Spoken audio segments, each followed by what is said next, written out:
मुझे खुशी है कि आजादी के बाद पहली बार देश में एविएशन पॉलिसी बनाने का सौभाग्य हमारी सरकार को मिला। और उस समय मैंने पहली मीटिंग में कहा था कि एविएशन को मैं किस रूप में देखता हूं। हमारे देश में गरीब व्यक्ति की एक पहचान है, वो हवाई चप्पल पहनता है। और मैंने उस मीटिंग में कहा था कि मैं चाहता हूं कि हवाई जहाज में हवाई चप्पल वाले लोग दिखाई दे। और आज ये संभव हो रहा है। आज शिमला और दिल्ली को हवाई यात्रा से, नांदेड़ और हैदराबाद को, हैदराबाद और कडप्पा को, हमारे अशोक गजपति राजू जी इसके मिनिस्टर हैं, वो आंध्र से हैं, तो कडप्पा से जुड़ने का आनंद उनका विशेष है। हमारे नड्डा जी यहां है, वो हिमाचल के हैं, शिमला का जुड़ने का आनंद उनको विशेष है। और मैं दिल्ली से आया हूं तो मुझे और ज्यादा आनंद है।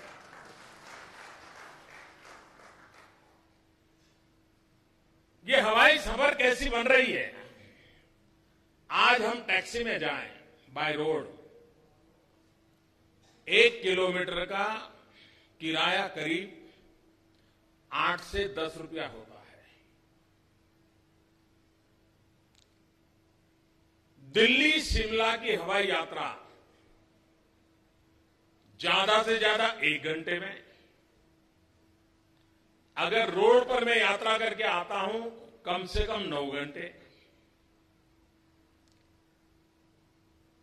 अगर रोड मार्ग से आया, मैं किलोमीटर का हिसाब लगाऊं और 10 रुपया हिसाब लगाऊं मैं, और हवा पहाड़ में तो 10 रुपये से ज्यादा हो जाता है। ये सफर ऐसी है जो समय भी बचाएगी और इसका खर्च टैक्सी में अगर किलोमीटर का 10 रुपया लगता है तो नई पॉलिसी के तहत हवाई यात्रा का किलोमीटर का खर्चा सिर्फ 6 या 7 रुपया लगेगा।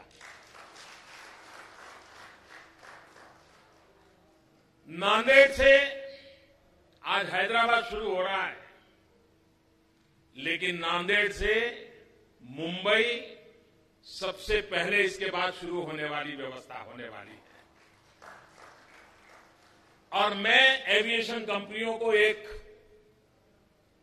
टिप देना चाहता हूं, और ये जो मैं उनको एडवाइस दे रहा हूं, इसके लिए मेरी तरफ से कोई रॉयल्टी चार्ज नहीं करूंगा। मैं मुफ्त में उनको एडवाइस दे रहा हूं। अगर एविएशन कंपनियां व्यापारिक दृष्टि से सोचते हैं तो सोचें कि नांदेड़ साहब, अमृतसर साहब और पटना साहब अगर हवाई सर्कुलर रूट बनाएंगे, दुनिया भर के सिख यात्री इस हवाई यात्रा का सबसे ज्यादा लाभ उठाएंगे।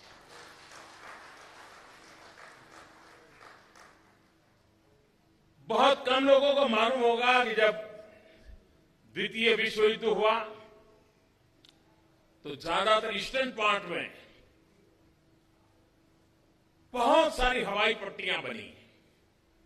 सीमावर्ती क्षेत्रों में भी बहुत सारी हवाई पट्टियां बनी, लेकिन कभी उसका अभी उपयोग नहीं हुआ है।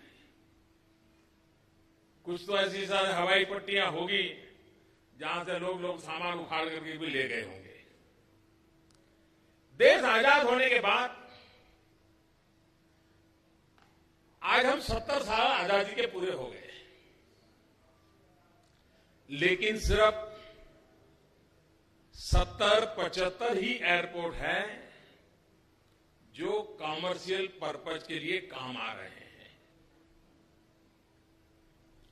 70 साल में 70-75 एयरपोर्ट इस नई पॉलिसी के द्वारा 1 साल के भीतर 30 से ज्यादा नए एयरपोर्ट कॉमर्शियल एक्टिविटी के लिए जोड़ दिए जाएंगे।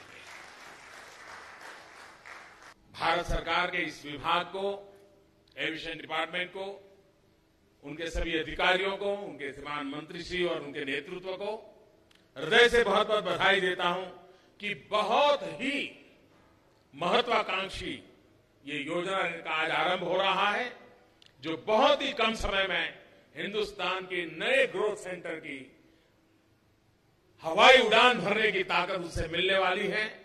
मेरी तरफ से बहुत बहुत शुभकामनाएं। धन्यवाद।